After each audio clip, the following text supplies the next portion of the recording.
I've got a new tent to try out tonight that apparently leaks, and a new sleep mat that I'm hoping is well insulated because it's going to be freezing all night. I'm going to film a lot more than I usually do tonight, just so that you get a good idea of what really happens on a wild camp. I will warn you though, it's probably going to be dead boring, but that's kind of the point.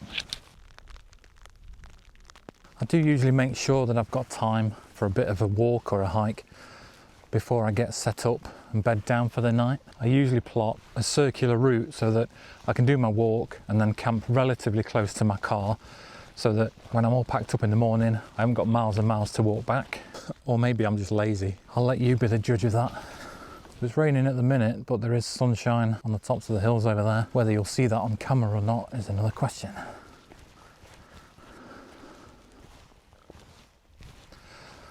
I've come out tonight because the weather forecast looked relatively good. This rain that I've got at the minute wasn't forecast, and there is a yellow snow warning for tomorrow, so I've come out tonight to avoid that. Plus I'm not a storm chaser, but it is still going to be freezing overnight. I'm on the east side of the moor and I'm hoping to find somewhere relatively sheltered. But if I can't find anywhere, there is a spot on the other side that I've been to before as a backup option. I think the rain's due to stop in about half an hour. Just watching my footing. It's a mixture of like rocks and sand on this bit.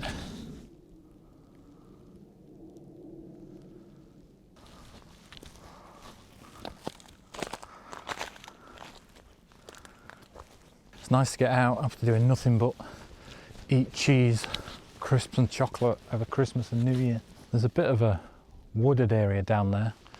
I don't know whether to just find a spot in there.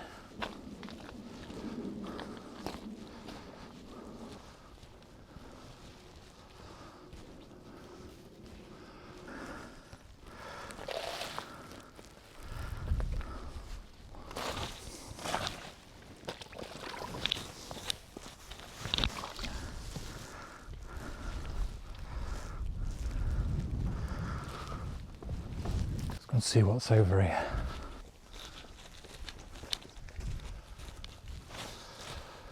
Nice bivvying spot there. Not really any good for the tent I've got though.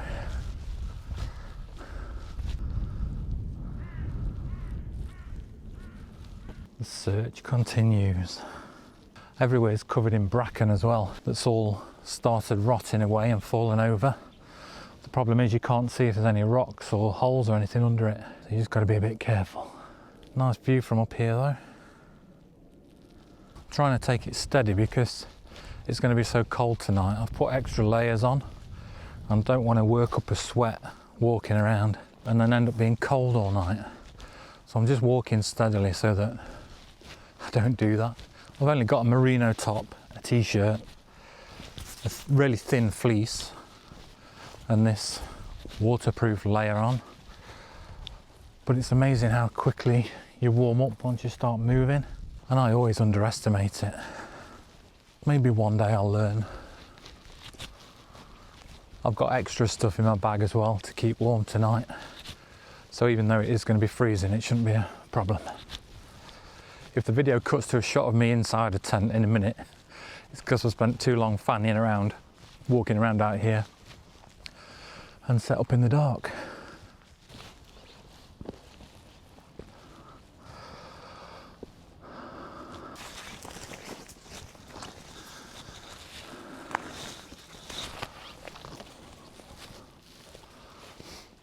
What have we got here then? Wow. Just when you're about to give up, you find a spot like this. Surely this has got to be it. So there's a really deep dig out here from an old quarry. I don't know if you'll see on camera how deep that is. I'd probably guess 30, 40 feet looking at it. Well, then down the side of it here at the end is a bit of a platform with a nice flattish top on it. And then out here, views through the trees down into the valley. Obviously people have been here before because there's a bit of guy line or cord around this tree. You can see the path just there through these trees. But when you're down in this bit, I don't think anybody will see me. Somebody's obviously cut this tree back a bit to make space here.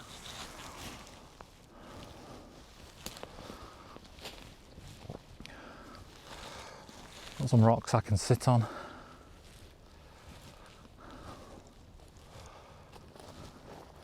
A few twigs and branches to clear, but I think we'll be good to go.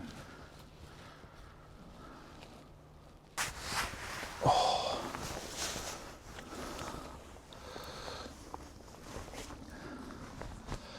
It's always nice to take your pack off. It's the first time I've brought out this Osprey Talon 55. I bought it ages ago, I think it was last August from Wildbounds. They had a sale on. I just haven't used it since I bought it. I got it because it's got quite a few features on it that I like. You've got the stow and go trekking pole attachment, decent hip belt pockets, stretchy mesh for your waterproofs on there. See, I'm giving that a go. It fits really snug to your back. So even though my pack weight was like 15 kilos today, it didn't really feel that heavy. I do think there's a bit of a conspiracy going on with Osprey packs because you can't find one that's got all the features you want. So I like to have ideally a trampoline back, stretchy mesh pocket on the front. I like the stow and go attachment for either trekking poles or my tripod for my camera. It's nice and convenient just to shove it in there.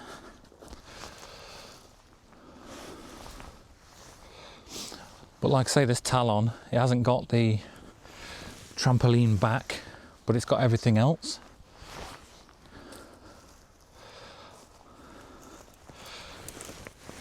Then I've had those Stratos bags before. I think the 36 and the 26 or 28 or 36 or something like that.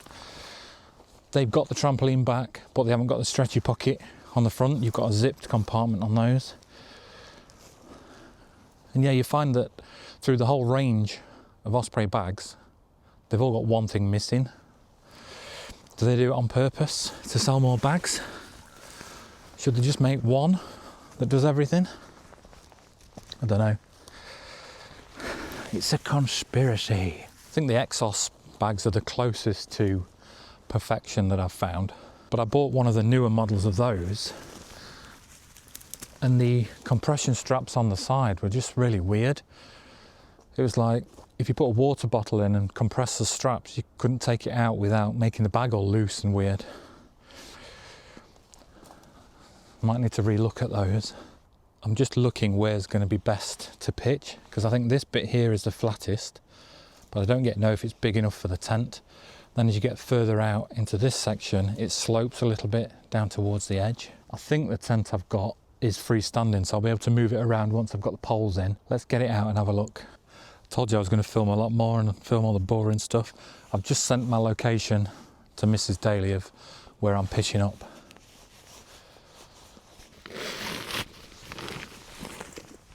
What time are we on actually? It's 3:10 at the minute, so we've got just under an hour, about 50 minutes before it gets dark. So this is the tent. It's the Ferrino Force 2 backpacking tent. I stole this from Grizzly Gaz, but you can find them for just less than £220 from places like Trek In and a couple of other websites that I've found. I'll put the links in the description. When Gaz tried it out, he had some moisture on the inner in the morning, but he wasn't sure whether that was from condensation coming down the connectors between the outer and the inner, or whether it was from rain coming through the outer. I think we'll definitely get some condensation tonight, so we can put that to the test. There's no more rain forecast. It's pretty much clear skies now, so we'll see what it's like in the morning. It is a bit of a beast at 2.7 kilos, but I'm hoping that that translates into a really strong storm-worthy tent. So let's have a quick look at the specs. We've got dimensions there. 130 wide, tapers to 110, 2 vestibules at 60 centimetres, 210 long, 110 high, that's decent. Fly sheets of polyester ripstop, 3000mm hydrostatic head, floors 80,000mm, all 70D polyester. Then the poles are a 7001 T6 aluminium. And if you want to see how it's pitched properly, you can scan that QR code there for some pitching instructions. This is the bit where I hope that Gaz hasn't tried to be funny and not actually put a tent in here. Let's have a look. So we have got a bag of pegs with it. These are pretty different to what you usually get. It's like a bronze coloured, thick metal shepherd's hook stake, but it's like a hexagonal shape, a bit like an Allen key. And there's a repair kit in there as well. Can't see a pole repair sleeve, but Gaz might have used that already. I have bought my own pegs as well, so I'll probably use those. And this is the tent. I'm hoping it's quite stealthy with the colour. Obviously the zips on the bag and the handles on that aren't that stealthy. I should have really watched that pitching video, shouldn't I?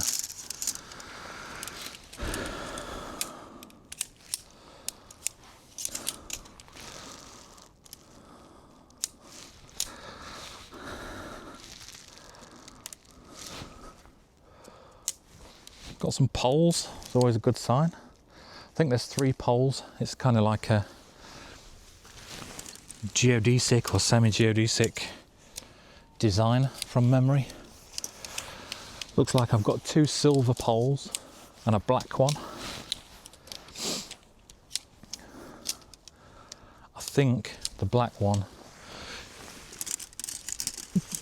goes from side to side across the roof, and it's got a pre-bent section in it. It's an all-in-one pitch tent, so it should just be a case now of spreading out the tent material, fitting the poles to the outside. Still trying to be a little bit quiet because I'm not massively far from that path, but I am in a bit of the moor that's quiet anyway. Trying to be quiet, it says throwing a tent around.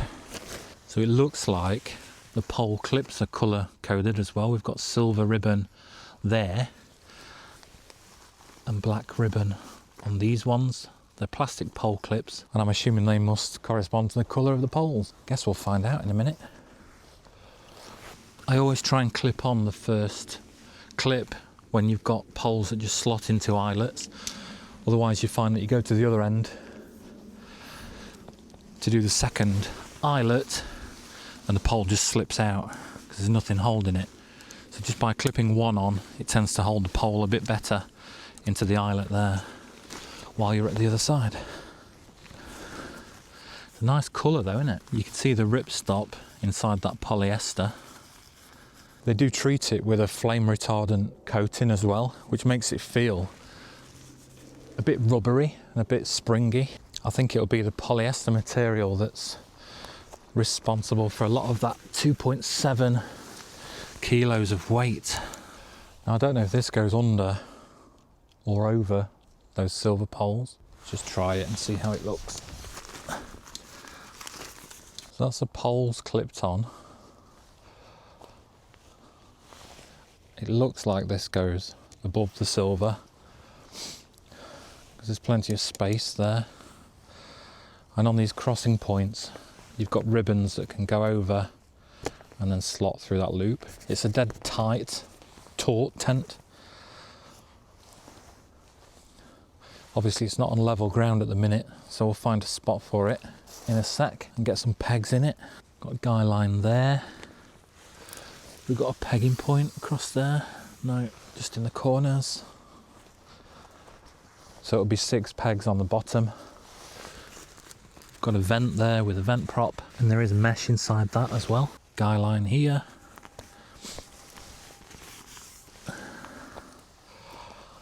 And a vent on that side as well.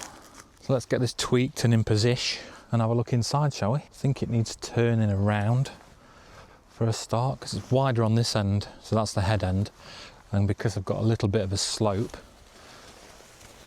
I want my head at the top. Looks like the outer pretty much comes to the floor as well, which isn't going to help with the old condensationio. Just going to get some pegs in. I am going to use my Big Sky International ones because the ground's really soft. I think I'm going to need these to go in quite far. You can see the inner is pretty much touching the floor, and that's the same all the way around. That's not going to need any guy lines tonight. That's going nowhere.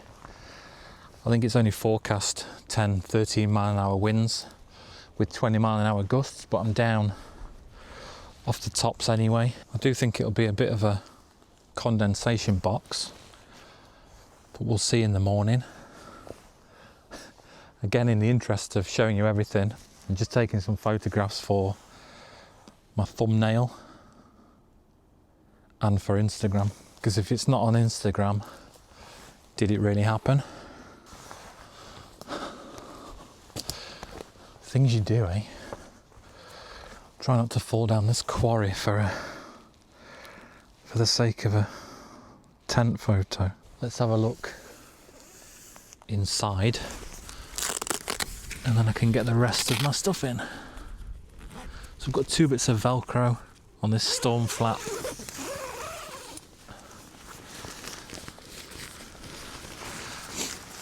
Looks like the inner's half mesh and half solid. The zip goes all the way around, just leaving that bit there.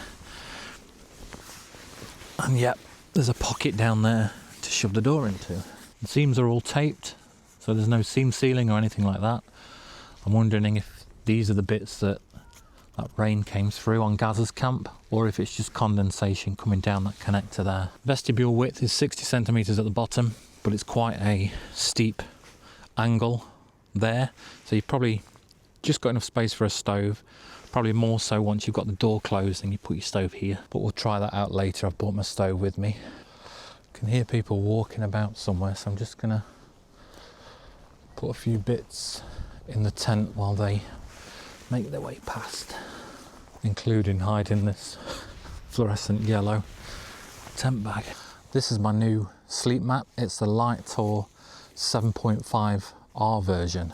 I've gone for the large rectangle one, which all in weighs 725 grams. That's with the pump sack and the repair kit and everything that comes with it. This one cost 116 quid, but you can get them in smaller sizes and the mummy shape. I think they start around 96 quid and they weigh as little as 480 grams. So with these, you're kind of trading off the weight for the size of the mat, and therefore for some people the comfort of the mat. I tried the Nature Hike 8.8R one that was 12 centimeters thick, which I just didn't get on with. It was, I think, too thick. I just kept bottoming out on it and it didn't feel like there was much structure inside it to hold you up. I did have before that, a Lightor 5.8R mat, which I think is 7 or 8 centimeters thick, and I loved that until it burst on me. I don't know if I caused it or if it just failed after a year or so, but I did love that mat until it failed. This is kind of in between. This is 10 centimeters thick, so I'm hoping this is more like the 5.8R Lightor mat than the 8.8R Nature Hike mat, if that makes sense. But we'll get it blown up and give it a go tonight.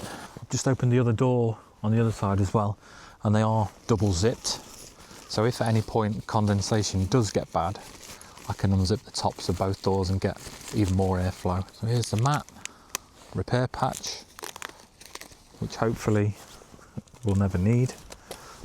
I do keep bringing this as well. I think I got it off AliExpress. It's just a bit of canvas with some poppers on it. You pop each corner and it turns into a bowl. So because it's flat, it just slides down the back of your rucksack, takes up virtually no space. It weighs hardly anything, but it's really useful for little things like this. As you're setting up, just anything small that you could possibly lose, just throw into that and hopefully you won't lose it. This has got the same valve on it as the other Lightor mat and the Nature Hike mat. It's just one valve, inflate there and pull the whole thing off to deflate. We've got the pump sack that just clips on, and if you stay probably 60 centimeters away from the pump sack, just breathe lightly. You don't have to breathe heavily to inflate this. The idea is that you're just breathing and it pushes more air in from around your breath, if that makes sense. So just a light breath, and then you capture that air and you've got a decent bit of air then to push into that mat.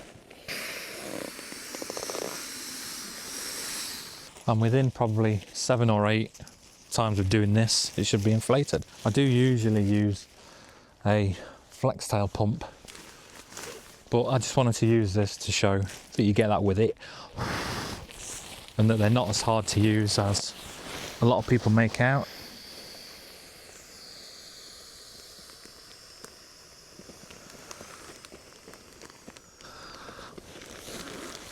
I think a lot of people really blow hard into the bag, which just leaves you just as breathless as almost pumping it up just with your mouth anyway.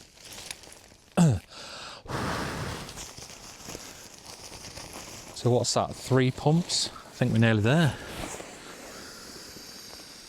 Then I'll detach the pump sack without pulling the valve open. And that's it done. So sizes on this one, it's 200 centimetres long, or high in this case, which looks about right. 65 centimetres wide, so it is a wide one. And as I said, it should be 10 centimetres thick. So what I normally do is pump my sleep mat up and leave it for a little bit, because as the air cools, obviously the air inside the mat cools as well, and it tends to need topping up a little bit later on. And I'll usually top it up just by putting a couple of my own breaths into it. Don't believe all those scare stories about mould and stuff like that. I'm sure Flextail started those rumours. I think even Thermarest have said it's not actually a thing. What I haven't got on that mat yet is my pillow lock stickers for the Sea to Summit pillow. I have got a couple at home, but obviously that's the first time I've opened the mat, so I haven't put them on yet. They're basically just like a really fine Velcro that sticks onto the mat, stops it moving around. So that's going to get annoying tonight that it starts moving. Now, don't say I didn't warn you about this being boring, but I'm going to just quickly show you everything else that I bought for tonight. So I've got the camper box down sleeping bag. That's off Temu, but you can get them off AliExpress. My nature hike down boots, my toilet kit or shizzle kizzle. I've bought the Sea to Summit reactor bag liner. This has got a load of electronics and bits and bobs in it, but I did just want to do a shout out to the Okupa electronic hand warmer. How 2022 is that? And in here I've got a hat, my down jacket and my merino bottoms. Got an Oasis and a couple of bottles of water there. I always bring an Oasis because once you've drunk the pop you can save that and use it as a pee bottle, save you getting out the tent. And for food I've got my APG stove, and then I've got a Swedish cloth for any condensation and to wipe my bag and stuff down, a rubbish bag, some cereal bars for the morning. I've got my Sussex Outdoors down pouch, and I've just got my mug and my spork. We'll have a proper look inside the tent at all the pockets and any hooks and things like that a bit later on, once I've got a big light on. Just remembered this sleeping bag's got quite a big hood on it, so I should be able to put the pillow inside that to stop it moving around. I'm just going to leave that to loft up a bit. It's gone cloudy now. I was hoping for a clear night so I could do a bit of stargazing. If I need to later, I can use this Nalgene bottle as a bit of a hot water bottle as well. I don't usually bring this because it's an awkward size to fit into my bag, but if it gets as cold as it's saying it will do tonight, I might need it. We'll see if we can see any stars in a bit and get some lights on and have a proper look around inside this tent. Close those doors up in a minute as well to try and keep what little bit of heat there is in there. It's crazy how quickly the temperature drops as soon as the sun goes in. Get my gloves on. I'll start with my fingerless gloves because they usually do the trick, but I have bought my full fingered gloves. Are they called that, or just gloves? I think this is probably the strongest tent that I've tried, if not on par with those Van Gogh ones, the Helvellyn 200 and the Mirage Pro. They're a similar geodesic design, but they're a lot lower. This has got a lot more height to it and just feels really strong and sturdy. But yeah, hopefully I'm not speaking too soon. And obviously it's a still night tonight. I think it feels like this could definitely put up with some strong winds. Just took my boots off. It's one of the best feelings. Got my flex tail hung up here. Obviously, other than using it as a pump, which I haven't tonight, it's useful as a lantern and a lamp.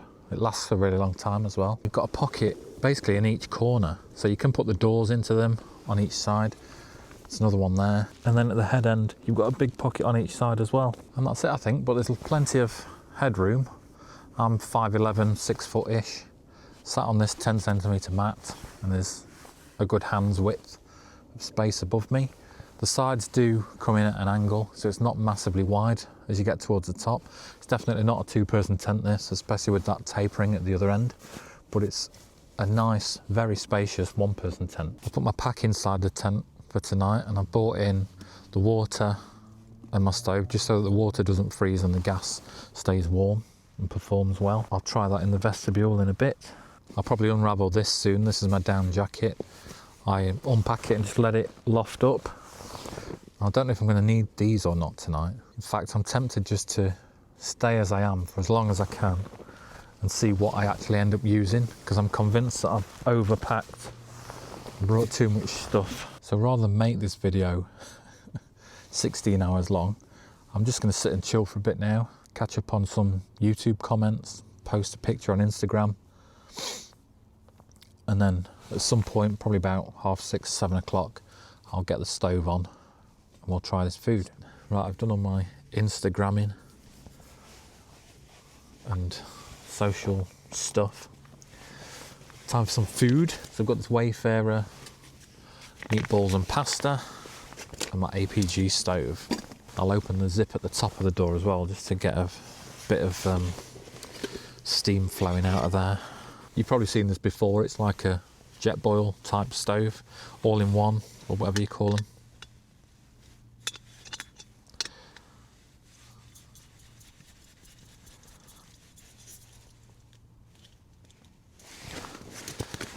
A lot of these are really big and sort of 1.5 litres, 2 litres. This is a 750ml one, so it's big enough for one person. I'm just going to fold this bag like that. I folded the top down and folded it in on itself, and then I put it in like that.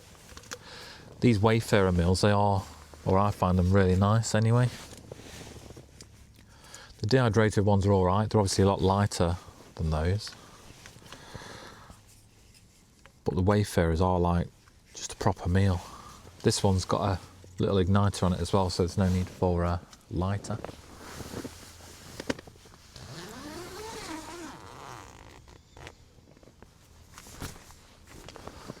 Get that door open a bit. Now it does say on these Wayfarer meals that you're supposed to leave them in boiling water for, I think it's 8 minutes, but you don't need to do that. I just put them on a rolling boil for a couple of minutes, turn the heat off, put the lid on, or leave the lid on, and just let it stand for 8 minutes, 10 minutes.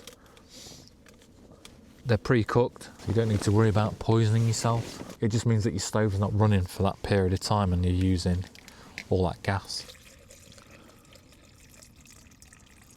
So I've put water in basically up to the top of the bag, and what I do is just tend to lay the lid on top rather than sealing it on. You only need to seal it if you're using these holes to sieve stuff out or tip water out.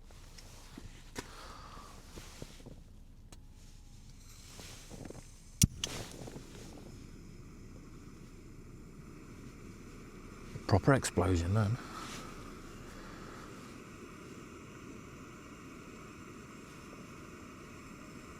Open that all the way,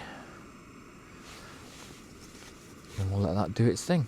Another thing I always do is have a sit mat with basically a dirty side and a clean side. So the clean side's on the bottom here, and I bring my boots in and put them on the dirty side of the mat. And it just means my boots aren't going to freeze, or there's less chance of them freezing overnight, and they're quite useful for storing bottles in, and I usually slide my glasses into them as well if I'm in a tent that hasn't got a pocket like this one here. I've been laid on this sleep mat as well. It does feel really comfortable. It feels the same as the 5.8R one. I'm sure it is a little bit thicker, but comfort wise it feels the same. You can feel the warmth coming back on you when you're laid on it, which is good. A good sign. My top quality accurate Timu thermometer is saying it's currently 6.1 degrees inside the tent. It's 2 degrees outside, but the weather's saying it feels like -2 because of the wind. It's actually quite nice to try something a little bit different and make a longer video. Typically a trip like this for me would be 3 videos, so there'd be the camp itself, I'd probably do a video on the tent and then a video on the sleep mat, just doing an overview of the features and taking some photos and stuff like that. But I just thought I'd film a bit more on this one and just bring you along so you can get a better feel for what it's really like. If there's anybody wanting to give it a go or try it for the first time this year, it's a better representation, hopefully, of what a wild camp is. Yeah, let me know what you think. Do you prefer these kinds of longer videos, or would I have been better splitting this across 3? I've probably got more views splitting it across 3, but it's not all about views, is it? I was going to try one of those no talking ASMR videos, but I can't keep quiet for long enough. So that's just starting to come to a boil now. What I'm going to do is take a mug of water out of this, put it in my mug, and tip the boiling water from the stove into here, and then that'll act as a hot water bottle for me. I don't think you're meant to drink the water once you've boiled one of these meals in it. It says not to. I guess there's some sort of something in the ink or something that's printed on it. I know some people do, so maybe it's not actually harmful, but I'm not going to risk it. So with a mug of water out, there's only that much left in there. So like I say, I'll put the hot water in there and use that as a hot water bottle. It's starting to boil over the top, so I've turned the stove down a little bit. At least it'll be a good test for the condensation, won't it? Why is it you need a wee every time your stove boils?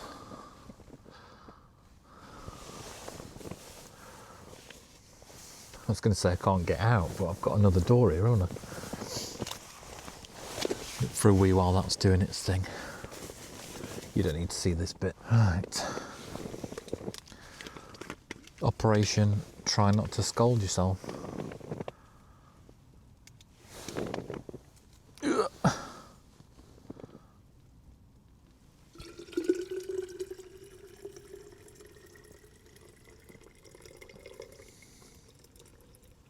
Still nice and warm, that. I'm going to put it in my sleeping bag. And I'll just leave the stove to dry out before I pack that away after I've eaten. And the meal is red hot, as it should be.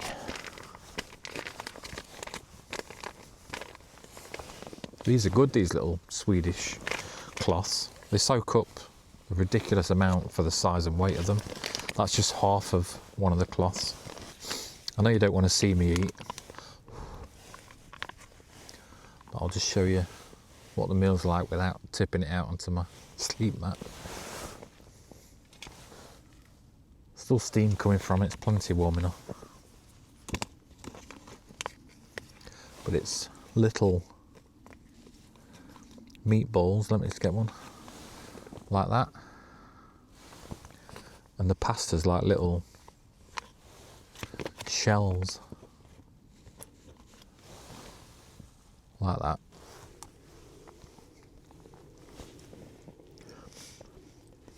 It's just what you need on a freezing night like this. That was really nice. I've just polished it off in about 0.3 seconds, and that's pretty much it in terms of excitement. I told you it was boring, but I just wanted to show you these. So really all that's left to do now, or that I would typically do, is square things away, ready for the morning. I'll take one last trip outside the tent for a wee and to clean my teeth. And for my teeth I use these toothpaste tablets rather than the wet stuff, because it can freeze. You just end up with little bits of it everywhere. These are a lot easier to carry around. I keep a few in an old earplug plastic case. I've got a travel toothbrush that folds in on itself, so it stops the bristles and stuff getting dirty. I'll clean my teeth outside, nip for a wee, and then I'll basically batten down the hatches. If I need a wee again, I've got my pee bottle there. I'm sure I will, because I always need to wee about 1800 times a night when I'm camping for some reason. But yeah, we'll see what kit I end up using tonight to keep warm. I'll let you know how I get on with this sleep mat in the morning, and we'll check the tent to see if anything's come through to the inner from a sort of condensation point of view. Just a quick sit rep on what's been happening this last hour or couple of hours. Keep hitting my head on the flex tail light. Other than that, I've taken my waterproof jacket off and just laid that over my feet and put my down jacket on. The Nalgene bottle is still warm. I've had that between my knees. It's warming my feet and my thighs and helping to warm my body, I think, or it at least feels like it is. Sunrise isn't until sort of 10 past, quarter past 8 in the morning, so I'll see what time I wake up. But if I wake up at like 5:30, 6 o'clock and I am wide awake, ready to go, I'm not just going to sit here for 2 hours and wait for it, but we'll see. Morning glampers. It's 20 past, or nearly 6:30. I'm just slowly waking up and gonna start getting stuff packed away slowly. I had a pretty good night's sleep. Did wake up quite a few times, but I always do when I'm wild camping. I don't know if it's just me or if everybody does, but pretty much every sort of hour and a half, wake up, look at the time and then go back to sleep. The sleep mat kept me warm last night and was quite comfortable. Didn't deflate or anything, and as I said before, I could feel my body heat reflecting back towards me, so I think this will be my go-to mat for the foreseeable. I just need to get my pillow lock tabs put on it because it's a nightmare chasing your pillow around all night. Can't see any signs of leaking through the top of the tent this morning. There's loads of condensation on the outer. There's a little bit of moisture on the end where my feet have been making the inner touch the outer, and that's the one thing about this tent. I wish it was just even 10 centimeters longer, because either my feet or my head were touching the ends of the tent. And because the floor plan's tapered, it's hard to position your mat on a diagonal so that you're away from the edges of the tent. This is the hardest bit for me, where you're nice and warm, but you've got to get up and start packing away. But there's no point delaying it, I guess, is there? Let's crack on. The only other addition I made last night was to use the Sea to Summit sleeping bag liner. I start to feel cold about 10, half 10, once the hot water bottle had cooled down. And this made a really big difference. I didn't feel any cold at all after I got into that. Not sure how it works, because it's just a really thin material, but it seems to give you a lot more warmth for the thickness and weight of it. They've obviously discovered some alien technology that nobody else knows about, so that's worth bringing along, even just as a backup. These sleep mats are really easy to deflate as well, because they've got this big valve. The air just basically all comes out at once. And for packing up and taking things home, I just roll it into a long sausage and then fold it in half and put the elastic band around it. It's just 10 times quicker than trying to get it back into the bag. And then when I get home, I'll lay it out properly and pack it away properly. It's the same with tents. Just to save messing about, I throw them into the bag as easy and quickly as I can, and then I always hang them upside down in my garage to dry out properly for a bit, and then pack them away for storage. I think I'm going to have to get the rainmaker out on the tent at some point and see if I can find where it's leaking. I'll probably do a separate little video on that and just test it in the garden. I know how much you all love a garden video. I always feel dead refreshed after a night chilling in a tent, even with an interrupted sleep all night.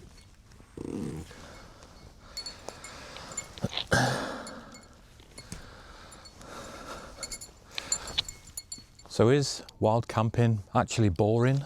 Well, yes, but I wouldn't have it any other way. If you did make it this far, thanks for coming along. You can watch more camping videos here or subscribe and get ready for the next one. Beans and sausage.